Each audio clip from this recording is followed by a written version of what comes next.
আসসালামু আলাইকুম। নবম এবং দশম শ্রেণীর ছাত্রছাত্রীবৃন্দ, তোমাদের উদ্দেশ্যে আজকে আমার এই ভিডিওতে তোমাদের জন্য দেখাবো তোমাদের পদার্থবিজ্ঞান বিষয়ের তৃতীয় অধ্যায় অর্থাৎ বল অধ্যায়ের আলোচ্য বিষয়সমূহ এখানে আমি উপস্থাপন করেছি তোমাদের জন্য। আজকে যে বিষয়গুলো আমি তোমাদের উদ্দেশ্যে বলবো সেটা হলো জড়তা, ভরবেগ, বলের প্রকৃতি, নিউটনের গতিসূত্রসমূহ, F=ma প্রতিপাদন করা এবং ভরবেগের সংরক্ষণ সূত্র। যাই হোক, আমি শুরু করি। জড়তাটা কি? ইংরেজি প্রতিশব্দ হচ্ছে ইনারশিয়া। জড়তা হচ্ছে কোনো বস্তু যে অবস্থায় আছে চিরকাল সেই অবস্থায় থাকতে চাওয়ার ইচ্ছা বা প্রবণতাকে বলা হয় জড়তা। কোনো বস্তু যে অবস্থায় আছে চিরকাল সেই অবস্থায় থাকতে চাওয়ার ইচ্ছা বা প্রবণতাকে জড়তা বলে। দৈনন্দিন জীবনে আমরা এই জড়তা উপলব্ধি করে থাকি, দেখে থাকি। কিরকম? যেমন তোমাদের মাথার উপরে যে পাখাটা ঘুরে, হঠাৎ করে তুমি পাখার সুইচ অফ করে দাও, ফ্যানের সুইচ অফ করে দাও, তাহলে পাখা কিন্তু সাথে সাথেই থেমে যায় না, পাখা থামতে একটু সময় লাগে। তার মানে ওই বস্তুটা গতিশীল ছিল, সে ওই গতিশীল অবস্থায় থাকতে চেয়েছে, এই জন্য পাখাটা থামতে সময় কম লাগে। আবার তোমরা যখন থেমে থাকা পাখা হঠাৎ সুইচ দাও, তখন কিন্তু পাখাটা সাথে সাথেই জোরে ঘোরে না, ঘুরতে একটু সময় নেয়। তার মানে মানে জোরে ঘুরতে একটু সময় নেয়, সে স্থিতিশীল থাকতে চায়। এরকম অজস্র উদাহরণ আছে। যে তোমরা দৌড় প্রতিযোগিতা দেখেছো, তো দৌড় প্রতিযোগিতায় ধরো 100 মিটার দৌড়, ধরো এখান থেকে দৌড়ানো শুরু করেছে, স্টার্টিং পয়েন্ট, এন্ডিং পয়েন্টটা এখানে। তো এখান থেকে যখন সে এখানে আসে, আসার পরে কিন্তু সে আরো দেখা যায় যে 100 মিটার দৌড়ের আরো 50-60 মিটার দৌড়ে ফেলে। তার মানে সে আরো গতিশীল থাকতে চেয়েছে। আবার দেখবা ক্রিকেটাররা বল করে, ধরো এখান থেকে বল করবে, তো সে দৌড়ায় আসে একটু পিছন থেকে, ঠিক এখানেই কিন্তু ফাস্ট বোলার হোক স্পিন বোলার হোক, মানে সে কিছুটা দৌড়ায় কিন্তু। এটা হচ্ছে তার আগে সে স্থিতিশীল গতিশীল হওয়ার জন্য ওই কাজটা করে। তো থেমে থাকা বাস, ধরো বাসে বসে বসে আছো, হঠাৎ ড্রাইভার এসে বাসটাকে স্টার্ট দিয়ে টান দিল, তুমি দেখা যাবে যে পিছন দিকে হেলে পড়ো। এটা হচ্ছে তোমার জড়তার কারণে তুমি স্থিতিশীল থাকতে চেয়েছিলা। আবার হঠাৎ ড্রাইভার ব্রেক করেছে, গতিশীল বাস, দেখা যায় তুমি সামনের দিকে ঝুঁকে পড়ো, এটা তুমি গতিশীল থাকতে চেয়েছো। এটা তাহলে আমরা বলতে পারি জড়তা দুই প্রকার, একটা হচ্ছে স্থিতি জড়তা আর একটা হচ্ছে গতি জড়তা। আমি এখানে লিখেছি, জাস্ট জড়তার সংজ্ঞা এবং জড়তার উদাহরণ পড়ে নিলেই চলবে। এবারে দেখো, আমি বলছি ভরবেগ। ভরবেগটা কি? ভর এবং বেগের গুণফলকে বলা হয় ভরবেগ। এটাকে পি দ্বারা প্রকাশ করা হয়।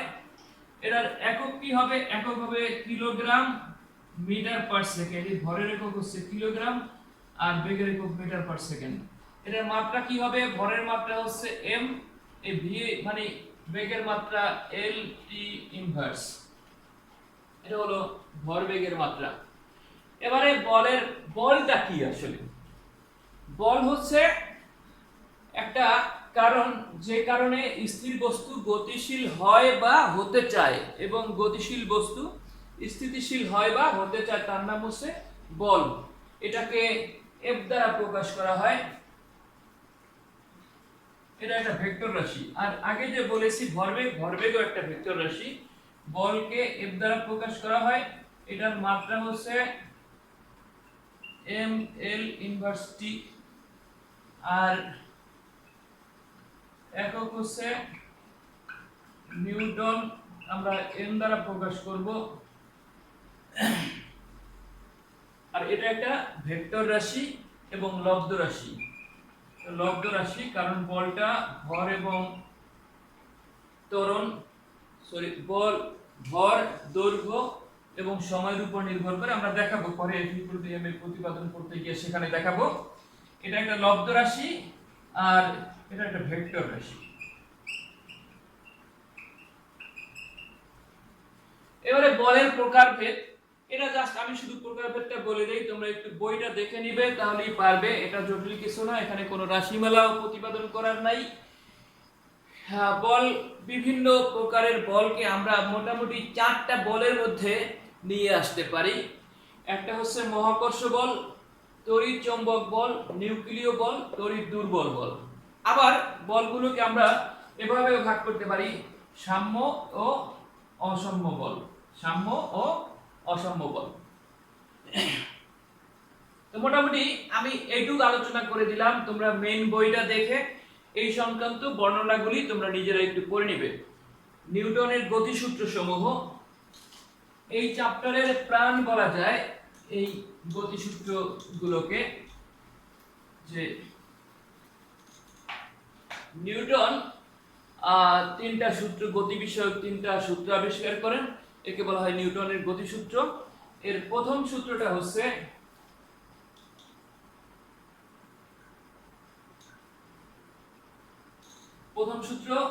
বাহ্যিক বল প্রয়োগ না করলে স্থির বস্তু চিরকাল স্থির থাকবে এবং গতিশীল বস্তু সুষম দ্রুতিতে চলতে থাকবে।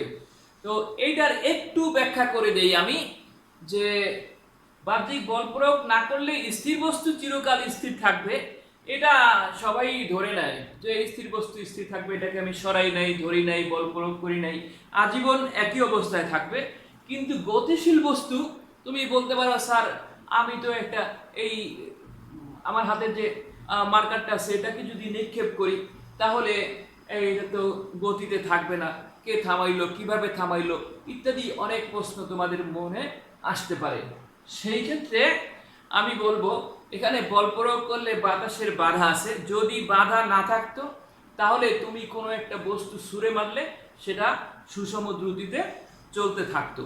তো এই সংক্রান্ত একটা এক্সাম্পল, তোমরা যারা বিজ্ঞান জাদুঘরে গিয়েছো, আগারগাঁও বিজ্ঞান জাদুঘরে, এখানে নিউটনের প্রথম সূত্র, এটা যে গতিশীল বস্তু চিরকাল গতিশীল থাকে বাতাস না থাকলে বা অন্য কোনো বাধা না থাকলে, সেখানে সেটা প্রমাণ করা আছে। তোমরা একটু একেবারে প্র্যাকটিক্যাল দেখে আসতে পারবে। এবারে নিউটনের দ্বিতীয় গতিসূত্র, আর তোমাদেরকে আমি বলি এই সূত্রগুলো একেবারে টানা মুখস্থ করে ফেলবে। দ্বিতীয় গতিসূত্র হচ্ছে বস্তুর ভরবেগের পরিবর্তনের হার বস্তুর উপর প্রযুক্ত বলের সমানুপাতিক এবং বল যেদিকে ক্রিয়া করে বস্তুর ভরবেগের পরিবর্তনও সেদিকে ঘটে। এটা আমরা প্রয়োগ করে এই F = ma এটা প্রতিপাদন করব। আর তৃতীয় গতিসূত্র হচ্ছে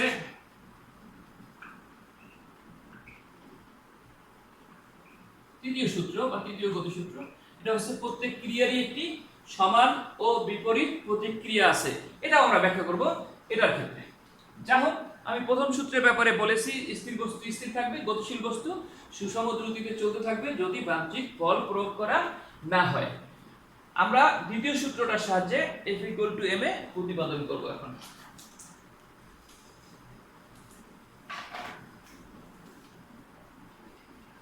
F = ma এটা প্রতিপাদন করা। ধরো একটা বস্তু u আদিবেগে চলছে, এটার উপরে F বল প্রয়োগ করার পর বস্তুটার বেগ বৃদ্ধি পেয়ে v হলো। আমরা বলতে পারি যে, আর ধরে নাও যে m ভরের একটা বস্তু u আদিবেগে চলছে, উহার উপরে F বল প্রয়োগ করায় উহার বেগ t সময় পরে বৃদ্ধি পেয়ে, এবং কি রকম বৃদ্ধি পেয়েছে, a সমত্বরণে বৃদ্ধি পেয়ে t সময় পরে v হলো। তাহলে আমরা বলতে পারি অতএব বস্তুটির, তোমরা যদি এরকম প্রতিপাদন করা দরকার হয় তোমাদের, তখন তোমরা কিন্তু এই কথাটুকু লিখে দিবে। মনে করি m ভরের একটা বস্তু u আদিবেগে চলছে, বস্তুটির উপর F বল প্রয়োগ করায় বস্তুটির বেগ a সমত্বরণে বৃদ্ধি পেয়ে t সময় পরে v হলো। অতএব বস্তুটির আদি ভরবেগ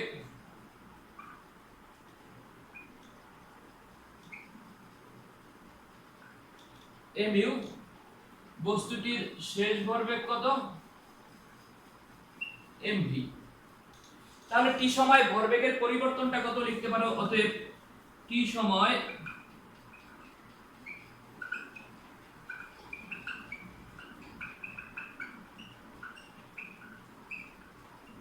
ভরবেগের পরিবর্তন mv mu। তাহলে একক সময় ভরবেগের পরিবর্তন কত mv mu/t। দ্যাট মিন্স তোমরা লিখতে পারো m * v - u/t। এই v - u/t এটাকে বলা হয় ত্বরণ। তাহলে আমরা লিখতে পারি এটুকুর পরিবর্তে আমি ত্বরণ লিখব a লিখতে পারো, অর্থাৎ একক সময় ভরবেগের পরিবর্তন মানে হচ্ছে ভরবেগের পরিবর্তনের হার। ভরবেগের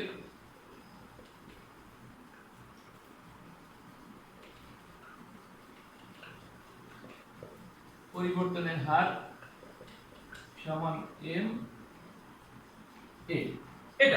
এটার পরিবর্তে আমি a লিখেছি, ত্বরণ a = v - u/t, R m তো আছেই। এবার নিউটনের দ্বিতীয় সূত্রটা এখানে একটু লিখবা। নিউটনের দ্বিতীয় গতিসূত্র অনুসারে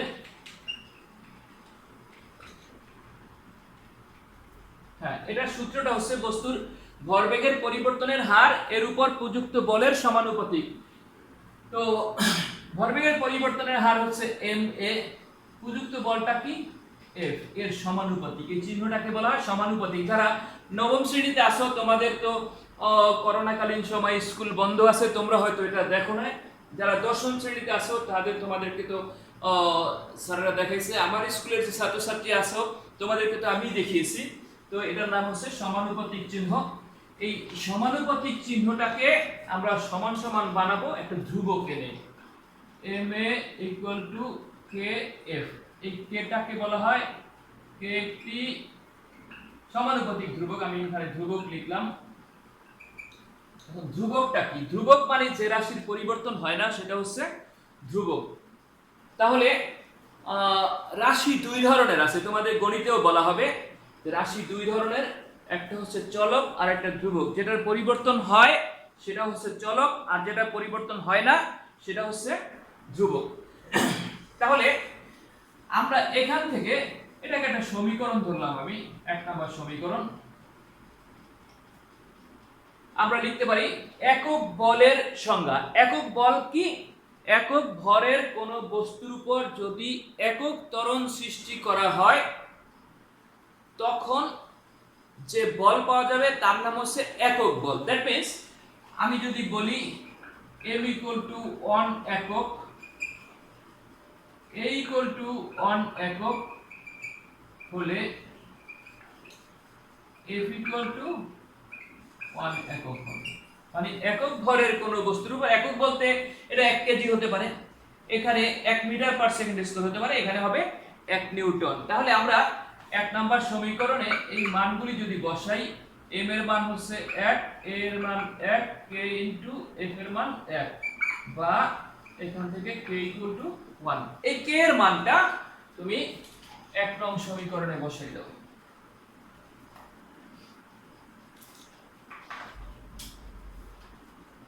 k এর মান 1 নং এ বসাও। তাহলে কি হয়? ma = k এর মান 1 * f, বা f = ma, অর্থাৎ বল সমান ভর ইনটু ত্বরণ। এইভাবে আমরা নিউটনের দ্বিতীয় গতিসূত্রের সাহায্যে বস্তুর ভর ত্বরণের সাথে বলের সম্পর্ক নির্ণয় করতে পারি, অথবা বলা যায় বল, ভর এবং ত্বরণের মধ্যে সম্পর্ক নির্ণয় করতে পারি। এবারে আমি আরেকটা বিষয় এখানে করব, এই দ্বিতীয় গতিসূত্র থেকে প্রথম সূত্র প্রতিপাদন করা, আমরা এইটা থেকেই দেখাবো যে দ্বিতীয় গতিসূত্রের সাহায্যে প্রথম সূত্রটা কিভাবে প্রতিপাদন করতে পারি। দ্বিতীয়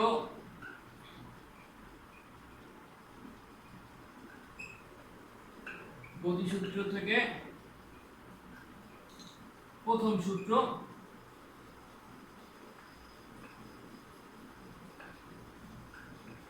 প্রতিপাদন করা, সেটা কিভাবে করব?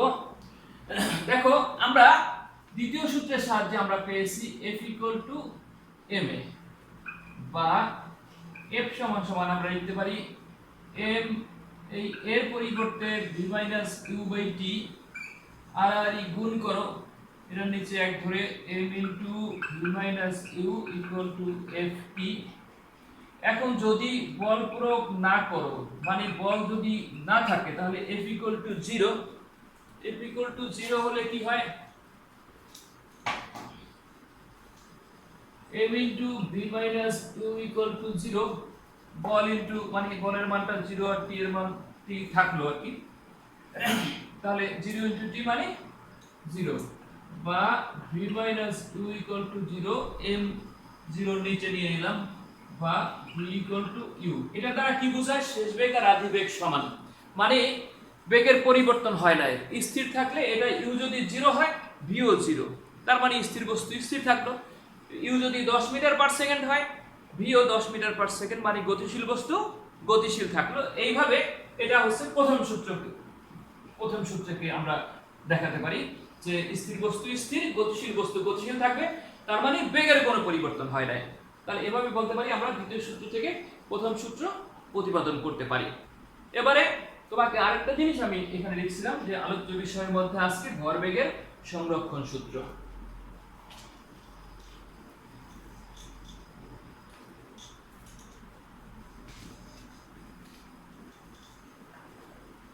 ভরবেগের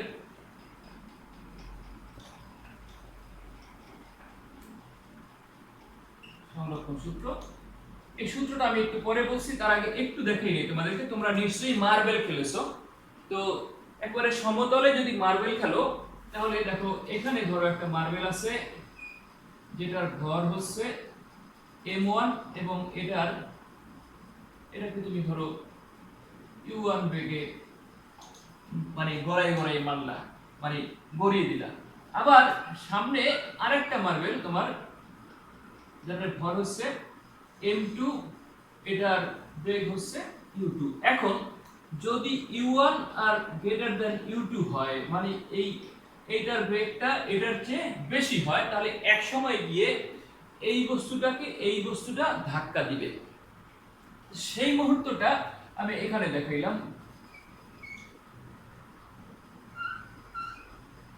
তাহলে এই বস্তুটার উপরে যে ধাক্কা দিবে, সেটাকে যদি আমি ক্রিয়া বলি, এটাকে লিখলাম F1, এটা কিন্তু এই পিছনের বস্তুটার বল, আর এই বস্তুটাকে একটা ধাক্কা দিবে, সেটা ধরো F2, কিন্তু এইটা এই দিকেই কিন্তু চলতে থাকবে। আমি বলটার দিক দেখাইছি এইদিকে, কিন্তু এটা চলতে থাকবে কিন্তু এই দিকে। এটা হচ্ছে সংঘর্ষের সময়। এবার এটার ভর হচ্ছে m1, এটার ভর m2, ভরের কোনো পরিবর্তন হবে না। এবার দেখা যাবে এই বস্তু দুইটা চলতে থাকবে, কিন্তু দুইটার বেগের পরিবর্তন হলো। ধরো এটার বেগের পরিবর্তন হলো v1 m1 ভরের, আর এটার বেগ পরিবর্তন হলো v2 m2 ভরের বস্তু। এটা হচ্ছে সংঘর্ষের পর, এটা হচ্ছে সংঘর্ষের পূর্বে, সংঘর্ষের সময়, সংঘর্ষের পরে। এখন এই বস্তুটার ভরবেগ কত? m1 u1, আর এই বস্তুটার ভরবেগ হচ্ছে m2 u2। এই দুইটার ভরবেগ যা হবে, এই দুইটার ভরবেগ ঠিক তাই হবে। এই দুইটা সমান হবে, m1 u1 plus m2 u2 সমান সমান m1 v1 plus m2 v2 হবে। এটা হচ্ছে ভরবেগের সংরক্ষণ সূত্র। তাহলে সূত্রটাকে আমি এভাবে বলতে পারি যে একাধিক বস্তুর মধ্যে ক্রিয়া প্রতিক্রিয়া ছাড়া অন্য কোনো বল কাজ না করলে কোনো নির্দিষ্ট দিকে তাদের মোট ভরবেগের কোনো পরিবর্তন হবে না। তাহলে এই দুইটা যে সমান হবে এটাই আমরা প্রমাণ করব। ধরো এই সংঘর্ষের সময়কালকে আমি মনে করলাম টি। তাহলে নিউটনের তৃতীয় সূত্রের সাহায্যে, তৃতীয় সূত্রটাকে আমি বলছিলাম এভাবে, প্রত্যেক ক্রিয়ারই একটি সমান এবং বিপরীত প্রতিক্রিয়া আছে। প্রত্যেক ক্রিয়ারই একটি সমান এবং বিপরীত প্রতিক্রিয়া আছে। সেই নিউটনের তৃতীয় সূত্রের সাহায্যে আমরা লিখতে পারি F1 ইকুয়াল F2, ঠিকই আছে, কিন্তু একটা মাইনাস হবে। কারণ কি, একটা বল আর একটা বলের বিপরীত, সেই জন্য এটা এইদিকে এটা এইদিকে। বা একটু আগে আমি প্রমাণ করেছি F ইকুয়াল টু m এ, আমি এখানে লিখলাম m1 আর a1 প্রথম বস্তুটার ত্বরণ ইকুয়াল টু, এটাকে লিখলাম m2 a2 বা m1 ইনটু a1 এর পরিবর্তে v1 minus u1 by t। আমি বলছিলাম যে এই সংঘর্ষের সময়টাকে t ধরলাম, আর এই বস্তুটার আদি বেগ u1, শেষ বেগ হচ্ছে v1, এই আমি লিখলাম শেষ বেগ মাইনাস আদি বেগ বাই সময় মানে হচ্ছে ত্বরণ ইকুয়াল মাইনাস m2 ইনটু, এটাকে লিখলাম v2 minus u2 by t। দুই পাশ থেকে t টাকে বাদ দিয়ে দিই নিচ থেকে, তাহলে কি লেখা যায়, m1 into v1 minus u1 is equal minus m2 into v2 minus u2।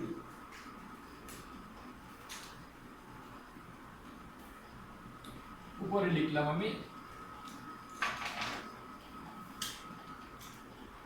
বা m1 v1 minus m1 u1 equal to minus m2